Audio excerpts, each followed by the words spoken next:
Hello guys, today I'm going to show you the Nibproof combos of the deck from RDA with the new edition of Red Lotus King Flame Crime.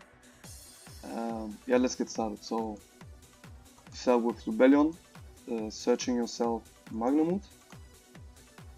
Then you do the same for this guy, searching Vision though, not Soul. Then activating your Magnamut, banishing the Stone Sweeper, then activate Magnamut. Now summon the Vision. Do this before you summon the Rebellion, because Rebellion is light, and then you cannot summon the Vision. I've done the mistake, so you don't do it. So now we activate Rebellion, placing ourselves regained. So far so good.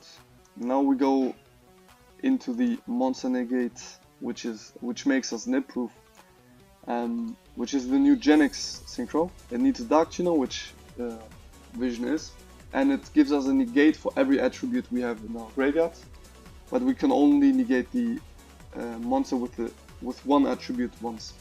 So we have one light monster negate and one dark monster negate, at least live. So now we're in Nibproof, we can banish the Rebellion if he nibs us, and then also draw a card with regains, because we banished Rebellion. So now we activate the Vision, searching ourselves the Gaia. Okay, now I'm gonna speed it up. We're just like, from here on, we're just like doing the normal stuff. We search it, normal summon him, search him, effect.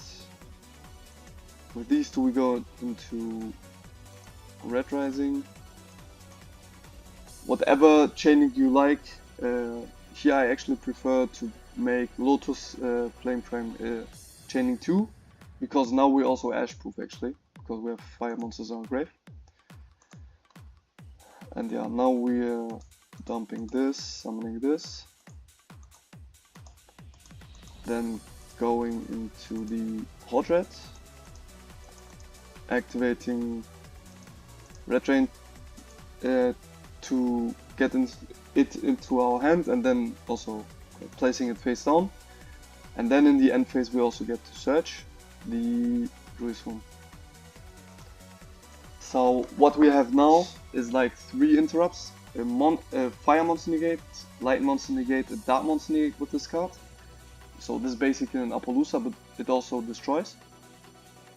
We have a Hot Red with Red Rain, whereas like actually here the Hot Red is getting banished, so you have to use this one first, because this guy is like level 10, and you also have the regained and Jerusalem setup. I think this is pretty solid. Okay guys, this is combo number 2. You only need like 2 of these cards. I'm just like showing you which cards you need. You need access to like 2 of these cards, you don't need all of them. So let's say we open with this guy. Effect searching as one of them. Like you also can have Stone Sweeper or Crimson Gaia to search this or this. It does not matter. Okay, let's say we've searched with Soul Resonator like one of them. Then we summon him using the effect. And then we only use the Flame Crime effect to dump Red Rain, because now we're gonna summon the Vision, which makes us a Scarred. Activating the Vision effect in Graveyard, as well as Red Rain. And now we're activating Gaia, searching ourselves the copy of Red Zone. And now we have 2 guaranteed interrupts, which are actually good interrupts, I believe. And they also source of protection. And if you nibs us, like, this is the 5th summon, if you nibs us like anywhere after this, because you don't, this is basically what you end on. You don't end on much more if you think he has nib, and you don't have access to Rebellion, with Prosperity or Rebellion himself. Because this guy floats into Red Ring Archfiend, and it also like Red Rain Archfiend is enough to make Red Rain and Red Zone active, right? So, and these are actually, like, Red Rain is very good interruption, Red Zone as well, and you also have like the floating effect from Crimson Gaia if anything a monster gets destroyed. So you're basically not dying, and your follow-up is very strong with Crimson Gaia, like with searching and also like reviving your monsters all over again. And yeah. Okay, guys, now let's come to the deck profile. So first we have 3 Soul Resonators, which is the 1-card combo of the deck, and also the starter. You always want to see him. Then 3 Stone Sweeper. He's better than Resonator Call because you also want a non-tuner if the opponent has a field spell on the field, like if you don't have access to the other extenders. And this gives the deck like more flexibility to play into things. He also has 1600 attack, which can also push over SP, and he's also very important being a dark attribute which you can discard for the Bestials. Yeah.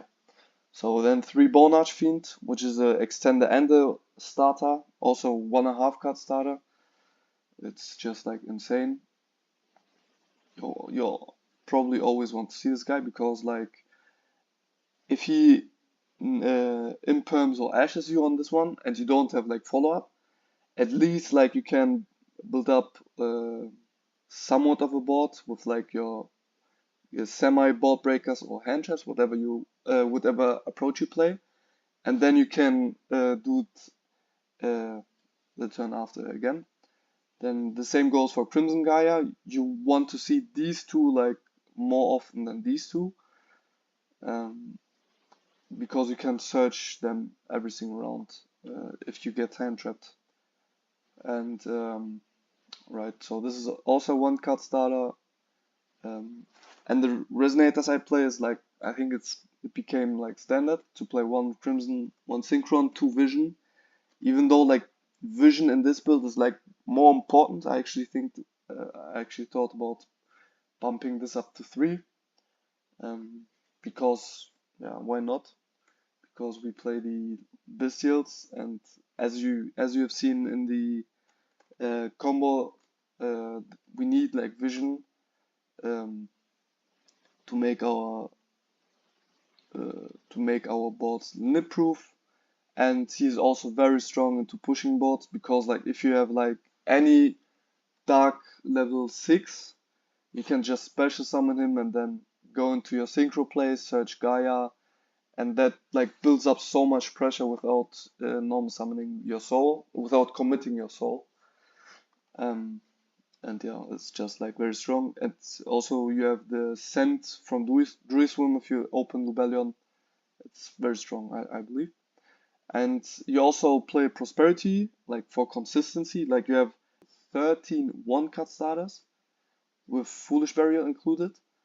But with Prosperity you like increase this number to 16 almost. And you also play Prosperity because of Lubellion. You want to see him, you want to make your board Nibproof. That's why you play Prosperity, as well as because I play the board breaker approach, you play Prosperity as well, so you can see them more often. And the other extender of choice is the new Red Lotus King. I've seen people playing at 1. I think this is not correct. Like he's probably the better extender than Bone, if I'm being honest. Like Bone being a starter as well is like insane, because Red Lotus cannot do that on his own. But if you have access to Soul, like through one of these cards here on the left, then he's just like much better. He can do so much more, I believe.